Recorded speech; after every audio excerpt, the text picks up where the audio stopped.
जिन्हें जेल में होना चाहिए वो मुख्यमंत्री बने बैठे, जिन्हें तिहाड़ जेल में सड़ना चाहिए वो मंत्री बने बैठे। दोस्तों, सुप्रीम कोर्ट में एक फाइल खुल गई है। ये समझ लीजिए कि सुप्रीम कोर्ट ने एक फाइल खोल दी है जिनमें देश के 14 मुख्यमंत्रियों का नाम है और 14 मुख्यमंत्री बड़े क्रिमिनल हैं, यानी कि जिन्हें तिहाड़ जेल में सड़ना चाहिए वो मुख्यमंत्री बने बैठे हैं। और दोस्तों, ऐसा लग रहा है कि सुप्रीम कोर्ट ने जो फाइल खोली है ना, उससे ऐसा प्रतीत हो रहा है कि 14 मुख्यमंत्री जेल जाएंगे, 14 मुख्यमंत्रियों का इस्तीफा होगा।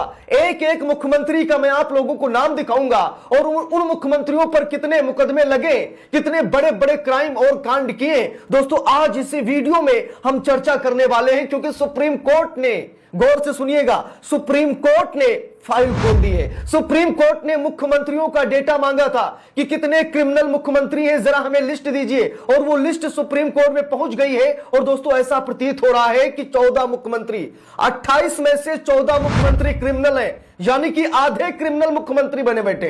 और इन मुख्यमंत्रियों को अब जेल में डाल दिया जाएगा। सुप्रीम कोर्ट जिस लहजे में नजर आ रहा है, ऐसा लग रहा है कि बनी बनाई सरकार धराशायी हो जाएगी। मोदी सरकार का गुरूर टूटने वाला है। यह समझ लीजिए कि सरकार गिरने वाली है और सुप्रीम कोर्ट सरकार गिरा भी देगा। दोस्तों, यहां पर देखिए, साफ साफ लिखा है कि 28 में से 14 मुख्यमंत्री क्रिमिनल है, यानी कि उनके ऊपर गंभीर मामले दर्ज हैं। सुप्रीम कोर्ट में रिपोर्ट पेश कर दी गई है और मैं आप लोगों को अभी एक एक नाम और उनके अपराध को लेकर वीडियो में चर्चा करूंगा कि किन मुख्यमंत्रियों पर कितने मुकदमे हैं और कितने बड़े बड़े आपराधिक मुकदमे हैं। दोस्तों, जिस मामले में मामूली से लोग, आम इंसान जेल में सड़ता है, ये लोग बड़े बड़े अपराध करके मंत्री, मुख्यमंत्री, प्रधानमंत्री और संसद में जाकर के सांसद, विधायक बनकर कानून बनाते हैं। दोस्तों, सच्चाई यह भी है कि 543 लोकसभा सांसदों में से 251 सांसद भी क्रिमिनल हैं। बात सिर्फ मुख्यमंत्रियों की नहीं है, बल्कि 543 सांसदों में से 251 सांसद क्रिमिनल हैं। और ऐसा लग रहा है कि इन 251 सांसदों पर भी सुप्रीम कोर्ट की सुप्रीम गाज गिरने वाली है। दोस्तों, सच्चाई यह है कि जब क्रिमिनल, भ्रष्टाचारी नेता मंत्री बनते हैं, गौर से सुनिएगा, बहुत बड़ी बात है, जब कोई क्रिमिनल, जब कोई बदमाश, जब कोई गुंडा, जब कोई आताताई जब नेता मंत्री बनता है ना, तो वो आपके वोट की कीमत लगाता है। और ये हम सभी लोगों को मालूम है कि आज वोट की कीमत लगाई जा रही है।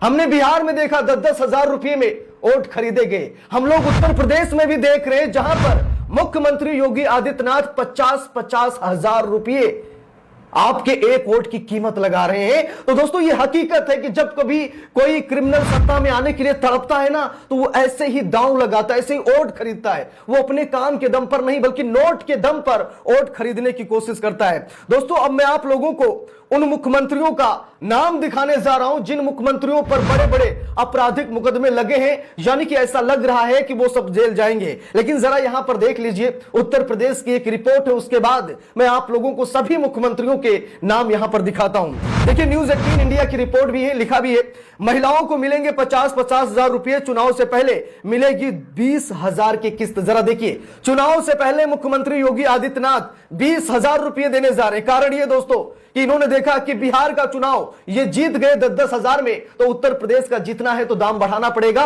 और 20-20 हजार रुपए यहां पर महिलाओं को पहली किस्त में देने का वादा मुख्यमंत्री योगी आदित्यनाथ कर रहे हैं। लिखा भी है, बिहार में एक वोट की कीमत 10,000 रुपए और असम में 9,000 रुपए और उत्तर प्रदेश में एक वोट की कीमत 50,000 रुपए। अब मत पूछना कि चंदा का पैसा कहां गया। चंदा का पैसा चुनाव में खर्चा किया जा रहा है। ठीक है, चंदा का पैसा, चंदा चोरी का पैसा चुनाव में खर्च किया जा रहा है। अब दोस्तों, यहां पर मैं आप लोगों को मुख्यमंत्रियों की लिस्ट दिखाने जा रहा हूं कि किस नेता पर कितने आपराधिक मामले दर्ज हैं। तो सबसे पहले नाम आ जाता है ए रेवंत रेड्डी का, जो कि मुख्यमंत्री है तेलंगाना के। इनके ऊपर 89 मामले हैं, 89। अगर कुछ दिन तक मामला खामोश रहा तो शतक पार हो जाएंगे। देखिए, क्रिमिनल पसंद नहीं है, चाहे वो सत्ता पक्ष के हों या फिर विपक्ष के हों। अब यहां पर नाम आया है ए रेवंत रेड्डी का, जिनके ऊपर 89 मामले दर्ज हैं। दूसरा नाम है शुभेंदु अधिकारी का, बंगाल के मुख्यमंत्री शुभेंदु अधिकारी, जानते हैं ना आप लोग उनको। शुभेंदु अधिकारी पर 29 मामले दर्ज हैं। वहीं पर डीके शिव कुमार पर 19 मामले दर्ज हैं। एन चंद्रबाबू नायडू, जो आज एनडीए में है, जिन्होंने नरेंद्र मोदी को प्रधानमंत्री बनाया, एन चंद्रबाबू नायडू आंध्र प्रदेश के मुख्यमंत्री पर 19 मामले दर्ज हैं। वीडी सतीशन पर, जो कि केरल के बड़े नेता के तौर पर देखे जाते हैं। 18 मामले दर्ज हैं। हेमंत सोरेन मुख्यमंत्री झारखंड, 5 मामले दर्ज हैं। देवेंद्र फडणवीस मुख्यमंत्री महाराष्ट्र, 4 मामले दर्ज हैं। वहीं पर सुखविंदर सिंह सुक्खू पर मुख्यमंत्री हिमाचल प्रदेश, 4 मामले दर्ज हैं। वहीं पर सी जोसेफ विजय नेता तमिलनाडु, 2 मामले दर्ज हैं। वहीं पर सम्राट चौधरी नेता बिहार, 2 मामले दर्ज हैं। सम्राट चौधरी जो कि बिहार के मुख्यमंत्री हैं, ठीक है। पीएस तमांग 1 मामला दर्ज है, मुख्यमंत्री सिक्किम। वहीं पर भगवंत मान की अगर बात करें, मुख्यमंत्री पंजाब, 1 मामला दर्ज है। मोहन चरण मांझी मुख्यमंत्री ओडिशा, 1 मामला दर्ज है। भजन लाल शर्मा मुख्यमंत्री राजस्थान, 1 मामला दर्ज है। तो यहां पर आप सभी लोगों ने 14 मुख्यमंत्रियों को देखा और इन मुख्यमंत्रियों पर क्रिमिनल मामले दर्ज है, यानी कि इन्होंने अपहरण, लूट, मर्डर, रेप, यानी कि जो संगीन यानी बड़े अपराध हैं, इनमें ये लोग शामिल हैं। और अब ऐसा लग रहा है कि जब सुप्रीम कोर्ट में फाइल खुली है तो इनका इस्तीफा भी जरूर होगा। दोस्तों, जब बात भ्रष्टाचारी नेताओं की हो रही है, जब बात अनपढ़, जाहिल और गंवारों की हो रही है, तो उसमें कई नाम जुड़ जाते हैं, ठीक है। उसमें एक नहीं बल्कि अनेकों नाम जुड़ जाते हैं। अब कौन कौन से नाम है शायद मुझे बताने की जरूरत नहीं है। कांग्रेस के नेता है, नाम है राशिद अल्वी। इन्होंने गृह मंत्री अमित शाह को चैलेंज कर दिया है। इन्होंने कहा है कि उन्हें यानी अमित शाह को चुनौती देता हूं। जरा गौर से सुनिएगा, उन्हें यानी अमित शाह को मैं चुनौती देता हूं कि वे एक बार टीवी चैनल पर आकर पूरा वंदे मातरम जुबानी सुना दे, नहीं तो देश से माफी मांगे।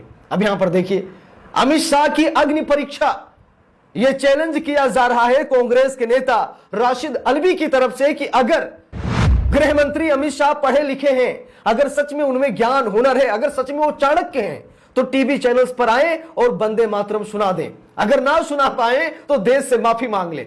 राशिद अल्वी ने गृह मंत्री अमित शाह को ललकारा है। अब दोस्तों, देखना यह है कि गृह मंत्री अमित शाह क्या वंदे मातरम सुना पाते हैं या फिर नहीं। दोस्तों, वहीं पर एक और बड़ा घोटाला सामने आ गया है। पीएम केयर फंड, हम सभी लोग जानते हैं कि कोरोना काल में पीएम केयर फंड को बनाया गया था 27 मार्च 2020 में, ठीक है, इसे पंजीकृत किया गया था। और पीएम केयर फंड का मतलब और मकसद यही था कि जो असहाय लोग हैं, पीड़ित लोग हैं, उनकी मदद की जाए। दोस्तों, इस समय पीएम केयर फंड में जानते कितना पैसा है? 8,452 करोड़ रुपए। गौर फरमाइएगा, मोदी सरकार ने खुद बताया है कि पीएम केयर फंड में, जो कि गुप्त दान होता है, जिस पर टैक्स भी नहीं लगता है, आपकी जितनी मर्जी आप प्रधानमंत्री नरेंद्र मोदी को पैसा दे सकते हैं। पीएम केयर फंड में आप पैसा जमा कर सकते हैं और उस पर कोई टैक्स भी नहीं लगता है। यह भी एक घोटाला माना जा रहा है कि यह पीएम केयर फंड सबसे बड़ा घोटाला है, जिसकी जो वैल्यू है 8,452 करोड़ पहुंच गई है। पीएम केयर फंड में प्रधानमंत्री नरेंद्र मोदी ने इतना पैसा जुटा लिया है। अब सवाल यह उठता दोस्तों कि ऐसे फंड की क्या जरूरत जो सिर्फ कागजी हो? इस फंड का पैसे का इस्तेमाल कहां किया गया, प्रधानमंत्री नरेंद्र मोदी क्यों नहीं बताते हैं?